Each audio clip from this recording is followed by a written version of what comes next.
Hey guys, my name's sHizNizl and welcome to another video today. So today I'm going to be doing a quick review on the HTC Vive and my first impressions basically of it and the technology involved with it and so on and so forth, and just a quick overview of some of the games that I've tried out and what I experienced in them.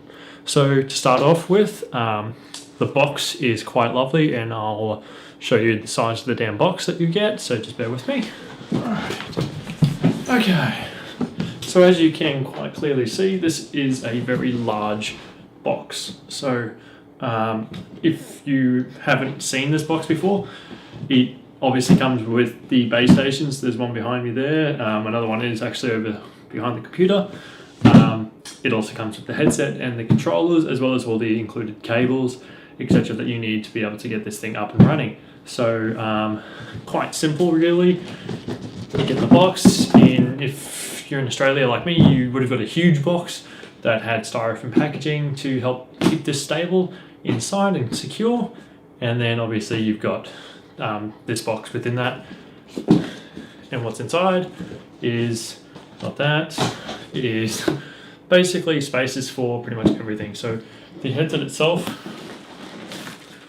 is inside this section here, this spot here, and then your base stations, your controllers, base stations, controllers, and so on and so forth. So I'll bring that closer just so you can see. It's a very large box. So it's all very nice foam packaging, very, very firm foam on top to keep the top shape solid.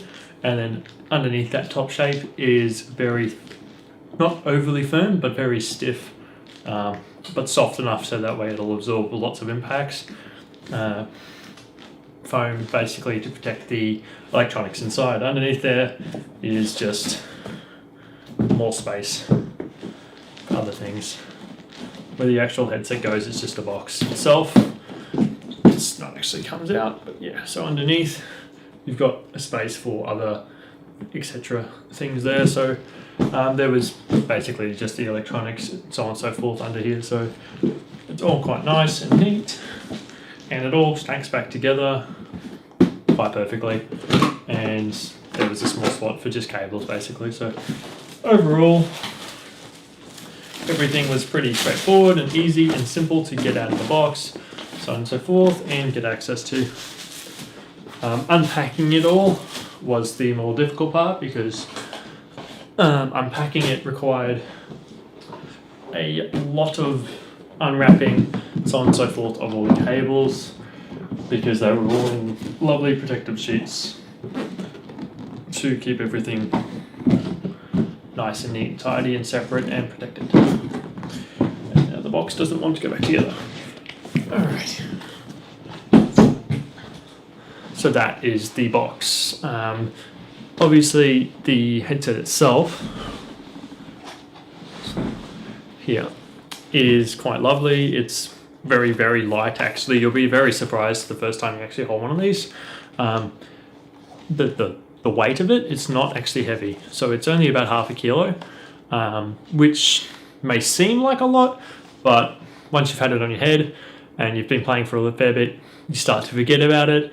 You sort of obviously feel the pressure of the pads being on your face, but you can get past that quite easily. You're so immersed in the game, you don't really realize it, so it's great.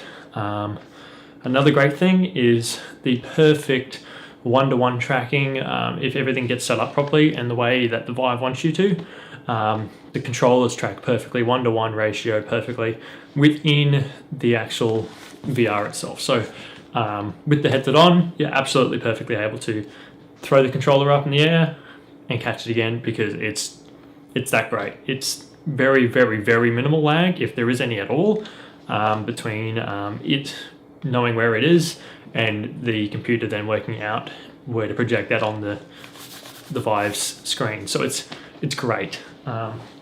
It's very, very good and intuitive, and it feels really natural. Just picking up those controllers and being able to look at them in the headset is amazing, and it's great really. It was the first thing I noticed was, wow, I could pick these up off the floor without having to take off the headset, because they were right there in the VR experience. So I was able to pick them up and go, yep, cool, that's really cool. wiggle them around, touch them, and where I was touching them on the controllers is where they were touching in the VR thing, so it was great. It was really quite nice. Another nice thing I've noticed straight off the bat was how simple the setup process is. Once you have Steam VR downloaded, obviously, on Steam, and you've got everything plugged in, everything set up where they need to be, and you go Steam VR room setup, it's such a simple process. You literally just go through a few quick, simple steps if you haven't ever seen them before, which is basically just calibrate the obviously the tracking of them, which it does by itself. It goes, okay, yep, no, I can see them, I can track them, that's fine. Then it goes, okay, now tell me where your computer monitor is, so that way it knows where your cables are basically going to be leading to, so it can try and avoid you from walking over those cables or keeping those cables behind your heads and away from you. So that way you're generally facing the opposite direction to your computer. Also, another nice thing it does is then goes, okay, now tell me how big your space is. So then you track and literally trace with your controller where the edges of your play space is. So that way it can then internally with its trackers work out how big a space it can allow you. And then also it calibrates the floor, obviously. So that way if you put a controller down, it knows that that's the floor. It's okay. That's the floor. And then it makes the game itself project where the floor is in real life is the floor in the game. So it's really good that way. It's great. So that way obviously there's no disorientation of, oh shit, I'm like halfway in the ground and what the hell's going on. So that's really obviously quite important for a lot of games. Other than that, the setup is literally done. That's pretty much it. So you set up the cables with a very lovely and thick box, which I can't bring up. Yes, I can. With this lovely box, you plug in very few cables, and you plug those, obviously the cables from the headset plug into it, and the cables that they provide that need to go onto the computer, you just plug those in HDMI, USB, and then power.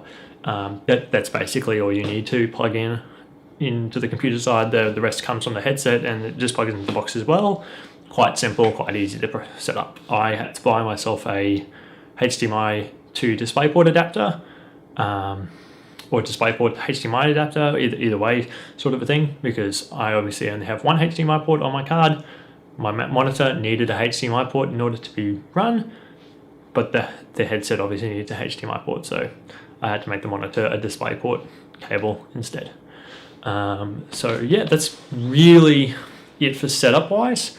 In regards to everything else, I'll now get into that. Alrighty guys, so this is now the second part of the video, so we're going to get to the experience with the HTC Vive. So I'm just going to cover what I felt basically when playing the HTC Vive for the first time and after playing it for a little bit, and what it's like. I'll try and describe what it's like playing HTC Vive games, because you cannot get the same feeling playing these games from a 2D screen, watching a YouTube video, etc. It's completely different. This is something that you definitely have to try for yourself in order to know whether or not you want to buy one. Now, speaking of whether or not you want to buy one, I tried first the DK2 way back when that was still a thing for Oculus. I saw some tech demos in that. I thought, holy shit, this is something I definitely want when one of these things comes out. I was prepared to buy an Oculus. I didn't have enough money at the time to be able to make a pre-order. I didn't know about the $1 deposit that gets made until yours gets shipped. Otherwise, I might have had some money up in time. But I'm sort of glad I didn't jump that gun, and I'm sort of glad I didn't pre-order one, because then not long after that, the HTC Vive got announced properly. I got some good videos describing of what it can do. I looked into it much more, and I saw something that looked incredible. Then I went around to my mate's place that had a HTC Vive, tried out some games, confirmed the fact that I did in fact want one, and I ordered it within the next week. And now it has arrived. It took 4 days for it to arrive, and I'm having so much fun with it. It's incredible. So I definitely recommend at least trying to find someone that has one, either an Oculus or HTC Vive, maybe both. Try and find one of each, try them both out, and decide for yourself which one you would like to buy and which one, or whether or not you do actually want to buy one. So I'll start on the games that I've played. I've played Hollow Point's Job Simulator, Tilt Brush, Brookhaven Experiment, The Lab, and Fruit Ninja VR. Those are pretty much the only games I have played so far. Oh, sorry, and Lucky's Tale for the Oculus, using the Revive program. Now, those are the only games I have played so far with the VR, but let me tell you, it is really, really fun. So I'll just start off with Hollow Point. Hollow Point's amazing because it 1A is very, very quick, fast-paced, basically, is the word I'm looking for, sorry. It's really fast-paced. You get very, very tired very quick if you're unfit, like myself, and I'm actually feeling my legs sore a bit after playing half an hour to an hour of it, and it's incredible. I think I'm going to get really fit again after just playing some HTC Vive, Hollow Point, etc., Hover Junkers, stuff like that. Playing games that are really fast-paced, require you to move around a little bit, ducking cover and stuff like that. They're going to start to get people a lot fitter while playing games and having fun. So it's really good. It's smart. And I'm looking forward to seeing more and more games like that because they're really incredibly fun and they're just such a good experience. Now, Job Simulator, I was really, really happy with something. The one thing I was really happy with Job Simulator, and I'm not sure if enough people know about it or have picked up on it, but if your playroom changes size, the game itself will alter the space that you're standing in within the game.